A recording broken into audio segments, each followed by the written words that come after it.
Welcome back to my YouTube channel. My name is Ivana, guys. Welcome back to Try Me, also called True Revolution of Your Mind and Soul. So as you see here, I'm playing with this program to make life really stop here. So guys, today we're talking about gaslighting, lies, and how to heal yourself. So we had video number 1 talking about gaslighting tactics of manipulation. Video number 2, it was why the liars lie instead of a liar head, the liar's self-perception, and this is video number 4, how to deal with lies. What happened to us when we realize, when we receive a lie, when we realize that the honesty has been broken, the trust has been broken, we are disappointed because we haven't received the same thing that we give, we haven't received the honesty, the trust that we expected. We had expectations, and these expectations were broken. So the number 1 thing that a lot of people do when they suppose, and I think it's like a natural instinct or something, this, I call it healthy detective instinct, desire to prove the truth, to prove that you're right, to win, to be right. Okay. This desire of proving or making the other person admitting that they were lying to us, it could be different reasons why. First of all, we think that if they admit it, we're gonna accept it, we're gonna forgive them, it's gonna feel us better. But it's more about for selfish reason, egocentric reason. We like feeling powerful. Yes, guys, it's a power game. You could think that the liars are bad and we're so good, we're so great, we are so right and they're so wrong, right? But unfortunately, we like feeling powerful. We like to prove that we are intelligent, that we understand, that we bust them, or that we are on the top of the game, we are smarter, we are more intelligent, and so on and so on. I think, guys, that we should have to cure ourselves and our instinct of proving anything to them or to ourselves, because in the end of the day, it doesn't matter what is matter to us, why the other people do certain thing, why we wanna make them admit it. It's like we want them to feel humiliated, because what is the goal behind that? Is it the goal to feel good, to be right? Why we want the other side to admit it? What is our intention behind? What is the thing that we gonna gain? That we were right? That they were lying to us? Is that gonna make you feel any better? So why we want them to admit it? So if the reasons are the ones that I mentioned, you guys know any different than him. You want to have power, or her, you want to have power, you want them to admit and what so not. You don't have to worry so much about others. You got to worry about yourself and your actions. Why you want them to admit it? Isn't it enough that you already know that you saw them with someone else kissing? Why you want them to admit it to you? Is it gonna make it better? Or you think you wanna understand them because you're Mother Teresa, that you wanna give them your love and cure them? They don't want that. They don't want you to know that. Why you do this? What is the reason for you? You gotta start to understand yourself. The number 2 reaction or feeling or emotion that happens when we know that somebody lies to us is we are angry. Yes, I personally, for a very long time of my very long period of my life, I thought I cannot forgive any lies.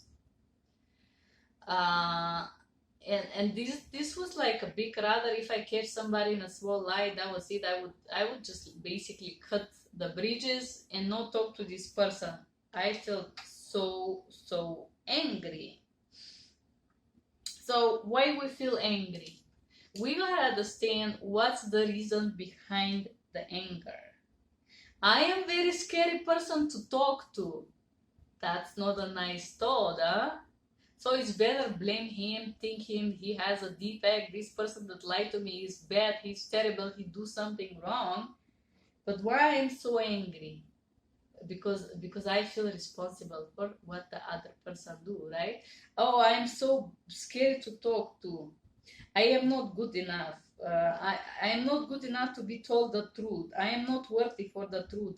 Uh, and there is this moment that you're not even angry that somebody lied to you or did something wrong and deny it, but you're angry because you want to prove something. You want to prove that you were right. You want to angry not about the truth, but you're angry about the fact that they dare to lie to you, because your highest doesn't deserve lies. You deserve a powdered pink truth, you know? So it's a little bit about the ego also, this anger that we carry with ourselves. They lie to me because I'm stupid. They play to me a game for so long. How dare I allow somebody to lie or play to me? You feel guilty for trusting or believing someone. And if you don't work with that angry feeling, you can carry that grudge for very, very long time. And really, unfortunately, when you meet a person that deserves your trust and your love and your admiration, you're not gonna give them that chance, because you're gonna be so frustrated about the trauma and the anger that you had back then related to somebody that lied you in the past, and you never look inside of you. You never acknowledge these emotions that come to you and why you were so upset and so on. I personally, talking about this lying situation, for me it's more about the anger. I for a very long time I suffer with anger if I catch somebody lying to me. And this is because my father lied to me a lot, and I felt that I was not worthy of love, and that's why he lied to me. Because in my head, if I deserved love, he wouldn't lie to me, right? So for me, I will respond with extreme anger. And you know, when you're angry, you say things and you do things that are not nice. So actions toward the liar. We guys love this. I think there is no one woman that doesn't want to punish him, make him understand that he now is in a big trouble, right?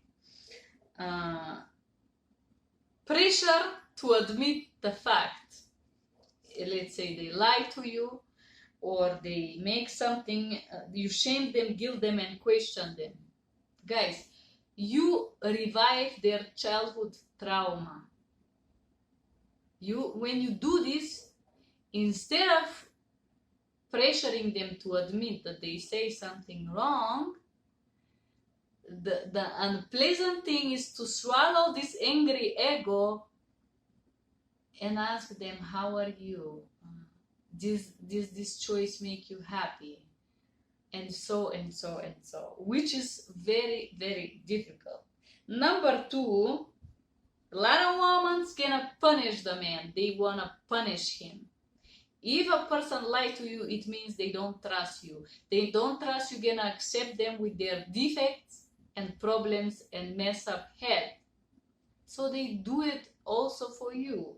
They do it to create this fantasy idea you have for them, to nourish it, to keep your relationship going on, to keep you happy, to keep you content.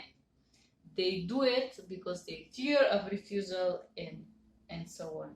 So if you punish somebody that lied to you, they're gonna lie you more, because they feel refused, judged, embarrassed, humiliated, as the same thing that they feel as a child, that they never heal.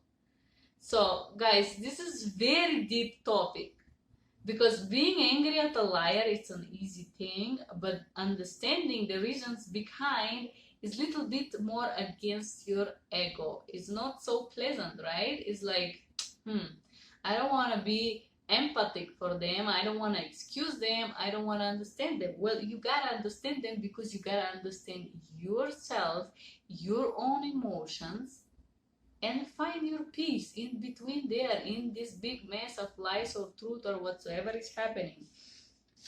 Number 3, the judgment is always come. I cannot love you, I don't love you. I criticize him, tell him that he's disappointing you, tell him that he is bad, and so and then a lot of women, I could tell you guys, in every fight, I hear it in my head like so many times. You think you're gonna get away with that? He thought he would lie to me. He think he's gonna get away with it. It's over, we're divorcing, it's finished. So subconsciously, you that receive the lies, that are big lies, that are, let's say, psychopathical lies, the third type one, that they need them for some reason, you start to recreate these negative patterns of punishment, nagging, complaining, and whatsoever. You want to gain the control over the person that lies to you, and you punish them. How to punish them? Through silencing them, to not responding, to show them that they are wrong, and so on and so on and so on. By refusing believing in the lies, you start this battle to prove that it was wrong, that was true, that disrespectful. You start to pressure them.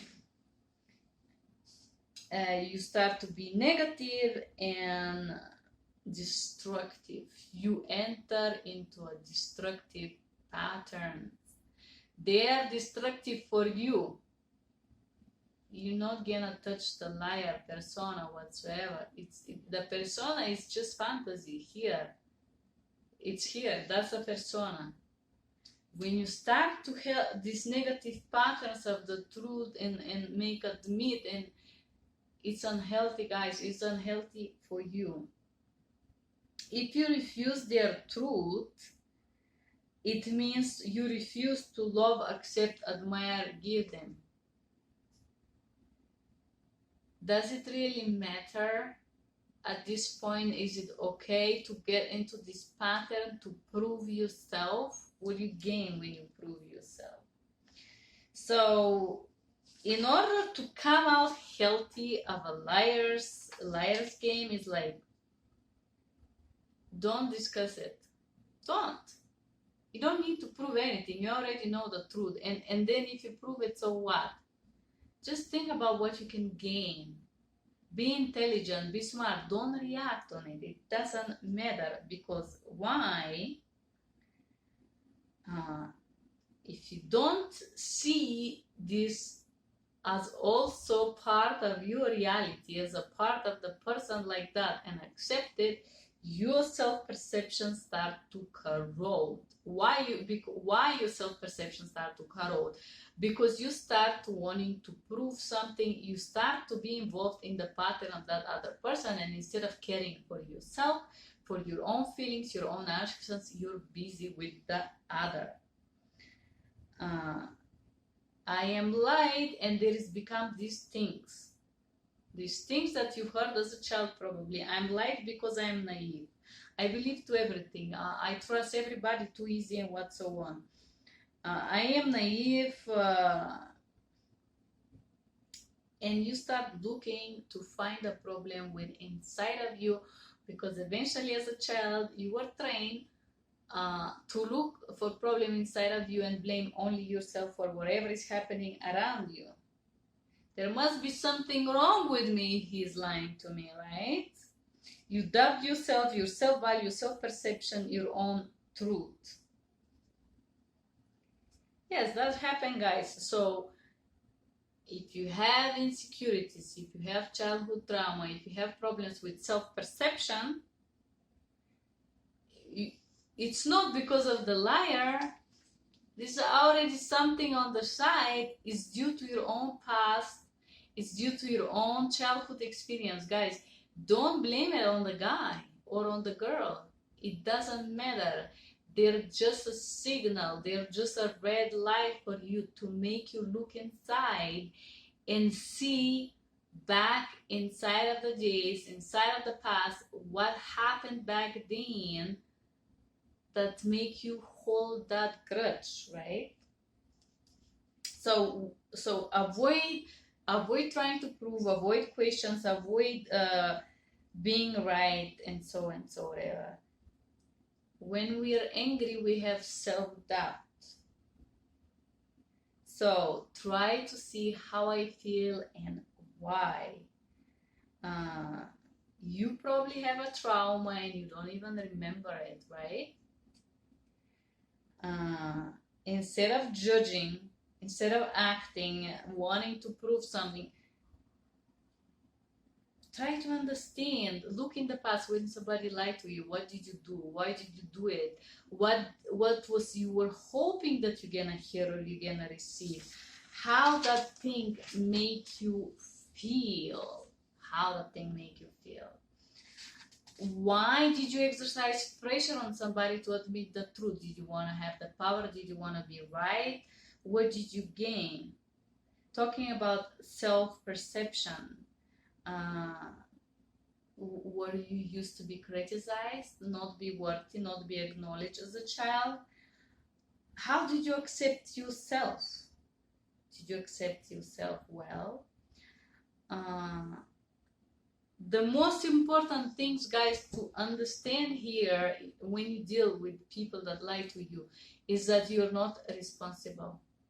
Yes, you're not responsible if somebody didn't tell you the truth, the whole truth, nothing but the truth. You're not. You're not responsible if your fiance is a liar or if he's doing not nice things and then he say lies to cover them. You're not responsible to heal that person, and you're also not able to heal them, right? Try to find this little child back then in the past that was hurt, that was lied for the first time, and accept it with love and understanding. Yes, why you were so hurt, why does it mean so much to you? Focus on you. Focus on what hurts you. Focus on how you feel, why you feel certain way. And remember, this person cannot stop lying. It's part of them. So, or you accept it without questioning, without asking for proof, or you move away. You remove yourself. Or you accept that reality that this person is giving you, or you leave. But there is very unhealthy pattern to stay there and try to fix him, try to make him something this person is not. So in these games of lies, what is your job, guys, and what is your goal? It's to find yourself. Find who you are and find your boundaries and define what you're gonna stand for, what you're ready to accept, and what you're not. If you really, really, truly love someone, I could say I have a friend that she's a big liar. Maybe she would watch this video. I don't care if she lied to me. I still love her. Sometimes I know she's lying to me. It's okay. I don't ask questions. I know very well when she lies to me. I can tell. I don't ask nothing. I just smile, say thank you for sharing, you know. So if the problem is only lying, it's something easy to deal with. If this person still have something beautiful, true, honest, inspiring, enlightening inside of you, they deserve to be accepted with their lies, of course. I have people in my life that are liars, but I can tell you that they have great qualities which make me admire and love them and stand by their side. So you gotta find out if your liar have worthy qualities to be part of your life. that was everything about how to stay positive when you receive lies, how to know yourself and understand why you react in a certain ways, and how to decide if you want to be part of the liars or accept a liar in your life, and what this means to you. Thank you for being here, guys. Stay tuned for the next videos. We are going to keep talking about gaslighting and manipulation. I hope you like this different point of view. I hope it was useful for you, and I hope you have a wonderful day. I wish you all the best from Denver, Colorado. Take care. Bye-bye.